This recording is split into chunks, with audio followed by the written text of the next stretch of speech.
Bad, Bad Bunny Trouble by Hans Wilhelm. Ralph was a bunny who loved soccer more than anything else in the world.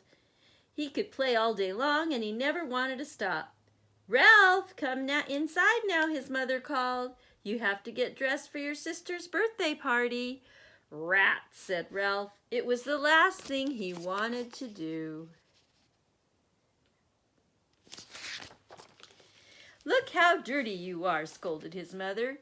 "Quick, go upstairs and change. The guests will be here any minute." Ralph saw that his mother was putting the candles on the birthday cake for Liza. She had also bought a coffee cake, and Ralph wondered how it tasted.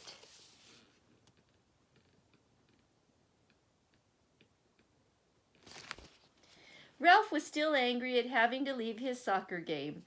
"This party would be more fun if we could just play soccer instead of sing stupid songs," he grumbled. "We'll probably play stupid musical chairs or pin the stupid tail on the stupid donkey." Ralph took his time getting ready. He was the last one to join the party.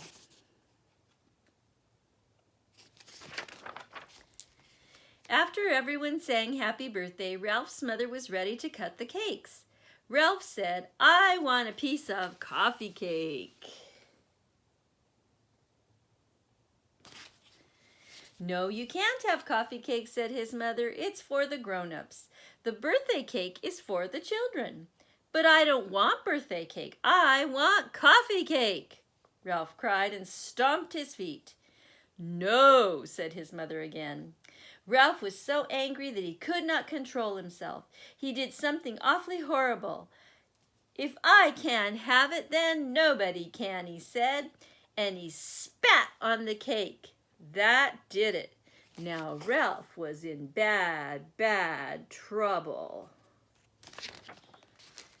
"Ralph, how could you?" his mother gasped.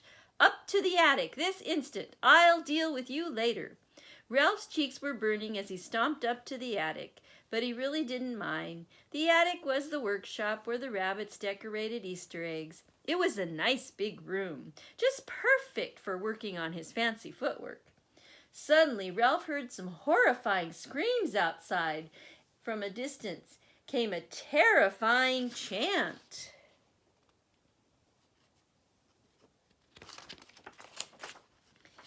"Tasty bunnies, hop, hop, hop, are delicious in the pot. Simmered, boiled, or as stew. Watch out, here we come for you." Looking out the window, Ralph saw 3 large, savage foxes.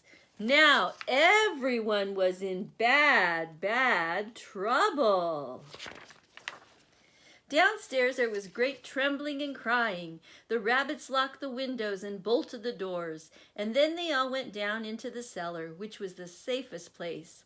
In all the commotion, everyone forgot about Ralph. Ralph had to think fast. He picked up a big basket of eggs and threw them out the window. When the attacking foxes came running, they slipped and slid and skidded and toppled and crashed into each other in the gooey mess of broken eggs. The foxes were not ready for this. Badly bruised and covered with slimy egg whites, they looked up and saw Ralph laughing in the attic window. They whispered among themselves and then disappeared into the bushes. Soon the 3 foxes returned with a long, long ladder. They started to climb up the attic window, but Ralph was prepared. He lined all the pails of Easter egg dye, and one by one he dumped them all over the foxes. First yellow, then blue, then violet, and finally a big pail of bright red dye. This was too much for the foxes. Grumbling, they slunk back into the bushes. "Victory!" cried Ralph as he kicked his soccer ball across the room. But in the next moment, Ralph heard and felt heavy thumps. Everything in the room started shaking.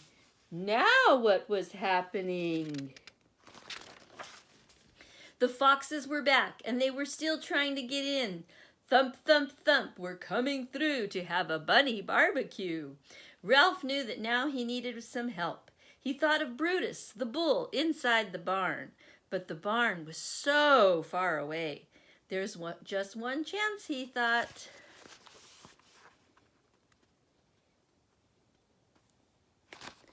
Ralph placed his soccer ball on the windowsill. This would be the most important kick he had ever made.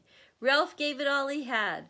The ball arced and soared and disappeared into the window of the barn. "Ha, ha, ha, you missed us," laughed the foxes, and they gave the door another thump.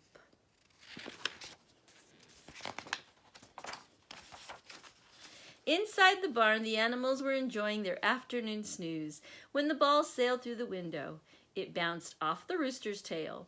"Yuck-a-doodle-doo!" he cried as the ball headed for the hen. "Squawk!" cried the startled hen, who accidentally laid an egg.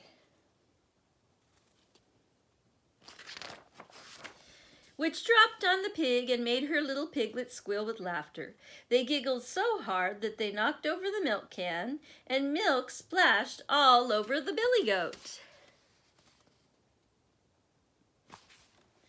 Shaking and trying to kick himself dry, the goat woke up the sheep and scared them so much they fell against the ladder, which toppled over and knocked over the bales of hay, which fell on Brutus the bull. Brutus had a terrible temper, and he didn't like to have his nap interrupted. He broke through the pen and crashed out the barn door. He was so mad that nothing could have stopped him. There was only one thing Brutus hated more than being disturbed when he was napping. That was the color red. And that was precisely what he saw when he stormed out into the yard. 3 fire engine red foxes. Brutus galloped after them and made them howl and run for their lives. Ralph knew that now the foxes were gone for good. "Attaboy, Brutus," he called from the window. "We did it!"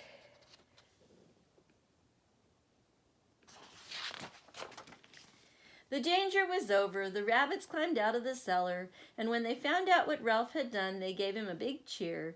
And then the happy rabbits celebrated not only Liza's birthday, but also their good fortune.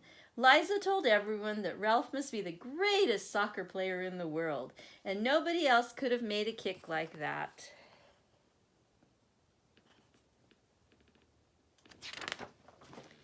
And everyone had a piece of birthday cake. They all played a great game of soccer.